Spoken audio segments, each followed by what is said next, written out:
Lots of people like to touch objects, but there are some groups that need to touch objects to understand collections.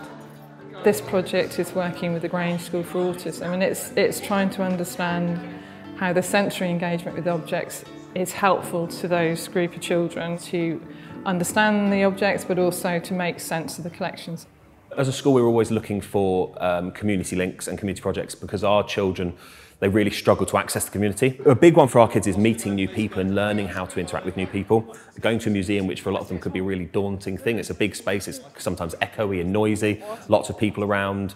So to have these links where they can have the opportunities to access the community in a more supported manner is really, really important to us as a school. We've been working with Manchester Museum on the Golden Mummies project for about 4 or 5 years now. So they came to us and contacted us about trying to get some input from children with autism, people with autism, and how to make the museum more accessible and provide different opportunities. More recently, we've started working on the children actually being able to put their ideas and their creations forward and have them presented and give them that bit of ownership over something in the museum, which is really, really exciting for all of them. The technology I've been developing, digital touch replicas, are accurate copies of objects that have touch-sensitive areas in them. The fact that the mask is tactile, it's hands-on, means that it's much more accessible to our kids. It means they don't have to read, they can have it read to them.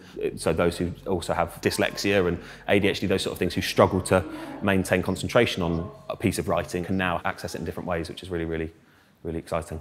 Ollie, the teacher, worked with the kids to look at the information that was available. They then worked with that material to make up their own content. I enjoyed doing this project at the museum. So basically the hieroglyphs, it's the Egyptian language, yeah, that is carved on stone.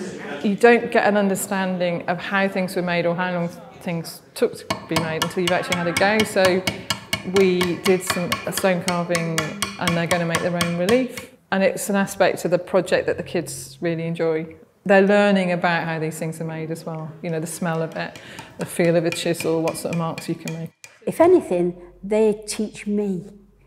They're teaching me what they want, what they like, how they want to interpret things. You know, not everything has to be written and spoken formally. The impact of the project has allowed the students to be included. So the experiences they've had have been massive for them, and the level of interest in the museum has shot up since we've been doing the project. And the more children we can give these opportunities to, obviously the better. In that way, there's a huge amount still that the kids can achieve out of it, but also put into it and give back to the museum as well.